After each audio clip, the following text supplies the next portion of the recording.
الحمد لله رب العالمين والصلاة والسلام على سيد الأنبياء والمرسلين وعلى آله وأصحابه ومن تبعهم بإحسان إلى يوم الدين. أما بعد فأعوذ بالله من الشيطان الرجيم. بسم الله الرحمن الرحيم. حامیم والکتاب المبین انا انزلناہ فی لیلۃ مبارکۃ انا کنا منذرین فیہا یفرق کل امر حکیم امرا من عندنا انا کنا مرسلین. وقال النبی صلی اللہ علیہ وسلم التائب من الذنب كمن لا ذنب له او كما قال علیہ الصلوۃ والسلام. محترم حاضرین کرام، اللہ سبحانہ و تعالیٰ کا لاکھ لاکھ شکر اور احسان ہے کہ اللہ تبارک و تعالیٰ نے مجھ کو اور آپ کو ایک ایسی مقدس اور بابرکت رات عطا فرمائی ہے جس کے بارے میں اللہ تبارک و تعالیٰ قرآن مجید میں ارشاد فرما رہا ہے. حامیم، یہ حروف مقطعات میں سے ہیں. والکتاب المبین، اللہ تبارک و تعالیٰ قسم کھا کر ارشاد فرما رہا ہے اور ایسی قسم کھا کر ارشاد فرما رہا ہے جو واضح کتاب ہے. والکتاب المبین، واضح کتاب کی، کھلی کتاب کی اللہ تعالیٰ قسم کھا کر ارشاد فرما رہا ہے قرآن مجید کے بارے میں. انا انزلناہ فی لیلۃ مبارکہ، کہ قرآن مجید کو ہم نے ایک بابرکت اور مبارک رات میں ہم نے نازل فرمایا ہے.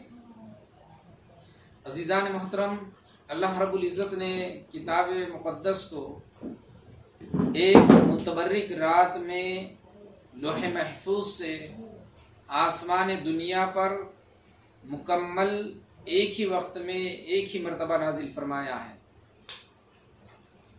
اب آسمان دنیا سے اس دنیا کے اوپر اللہ تبارک و تعالیٰ نے 23 سال کی مدت میں نازل فرمایا ہے. جیسی جیسی ضرورت گری، ایک آیت، کبھی 2 آیت، کبھی 1 سورہ، کبھی 2 سورے، جیسی بھی ضرورت پیش آئی اللہ تبارک و تعالیٰ نے 23 سال کے عرصے میں قرآن مجید کو نازل فرمایا. اس کے بعد اللہ تبارک و تعالیٰ ارشاد فرما رہے ہیں فیہا یفرق کل امر حکیم. یہ جو رات ہیں یہ ایسی متبرک رات ہے کہ اس میں اللہ تبارک و تعالیٰ فیصلے فرماتے ہیں. اور کون سے فیصلے ہوتے ہیں؟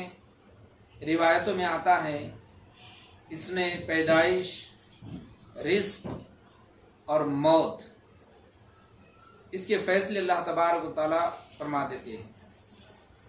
اور یہ فیصلے والی رات ہیں اور یہ فیصلے اللہ تبارک و تعالیٰ فرشتوں کے حوالے کر دیتے ہیں. مطلب یہ ہے کہ اللہ تبارک و تعالیٰ اس شعبان سے لے کر آئندہ آنے والی شعبان کی مقدس رات تک کون کون پیدا ہونے والے ہیں ان سب کی فہرست اللہ تعالیٰ فرشتوں کے حوالے کرتے ہیں.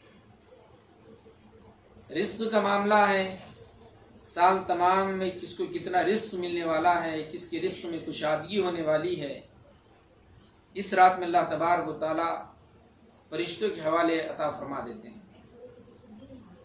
موت اس شعبان کی 15ویں شب سے لے کر آئندہ آنے والی 15ویں شب تک کتنے لوگ مرنے والے ہیں ان تمام کی فہرست اللہ تعالیٰ فرشتوں کے حوالے کر دیتے ہیں.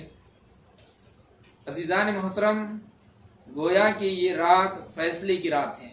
فیہا یفرق کل امر حکیم امرا من عندنا، اللہ تعالیٰ کے حکم سے ہوتا ہے یہ سب کچھ. فرشتے اپنے جانب سے اس میں کچھ نہیں کرتے، بس اللہ تبارک و تعالیٰ فرشتوں کو جو کچھ عطا فرماتے ہیں، جو کچھ دیتے ہیں، فرشتے وحی کر گزرتے ہیں۔ یہ مقدس رات، یہ بابرکت رات جب ہم کو مل جائے تو ہم اپنے تقدیر کو، ہم اپنے مقدر کو، ہم اپنے فیصلے کو بدل سکتے ہیں۔ کس طرح بدلے؟ بتلایا جاتا ہے کہ دعا ہی ایک ہتھیار ہے، دعا ہی ایک ایسا ذریعہ ہے جو ہم اپنے مقدرات کو، جو اپنے فیصلوں کو بدل سکتے ہیں۔ اس مقدس رات میں دعاؤں کا اہتمام کریں، اللہ تعالیٰ کی بارگاہ میں حاضر ہو جائے۔ اللہ تبارک و تعالیٰ اس بندے کو بے حد پسند فرماتے ہیں جو توبہ کرتا ہے، استغفار پڑھتا ہے، اپنے گناہوں پر نادم اور شرمندہ ہوتا ہے، اللہ رب العزت اس کے گناہوں کو معاف فرما دیتے ہیں۔ جیسا کہ اللہ کے نبی علیہ الصلوۃ والسلام نے حدیث پاک میں ارشاد فرمایا ہے، التائب من الذنب کمن لا ذنب لہ، گناہوں سے توبہ کرنے والا ایسا ہے جیسا کہ اس نے گناہ کیا ہی نہیں۔ اب دیکھیے حضور پاک علیہ الصلوۃ والسلام جب ارشاد فرما رہے ہیں کہ گناہوں سے توبہ استغفار کر لیا کوئی بندہ تو گناہوں سے ایسا پاک اور صاف ہو جاتا ہے جیسا کہ اس نے کوئی گناہ کیا ہی نہیں۔ اب بندہ جب توبہ استغفار کرے گا شعبان کی 15ویں رات میں تو اللہ رب العزت اس کے سارے گناہوں کو معاف فرما دے گا۔ اللہ کے نبی علیہ الصلوۃ والسلام نے ارشاد فرمایا کہ اگر بنو کلب کے، بکریوں کے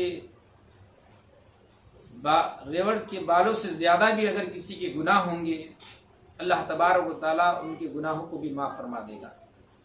عزیزان محترم، اگر ہم سے اپنی زندگی میں گناہیں ہوئے ہیں، خطائیں ہوئی ہیں، غلطیاں ہوئی ہیں، ہم اس مقدس رات کا اہتمام کریں، اللہ رب العزت کی بارگاہ میں حاضر ہو جائیں، اپنے گناہوں پر نادم اور شرمندہ ہو جائیں، توبہ استغفار کرے۔ آج کی رات بڑی مقدس رات ہے، بڑی بابرکت رات ہے، فیصلے کی رات ہے۔ اس رات میں نادم اور شرمندہ ہو کر توبہ استغفار کثرت سے کرے۔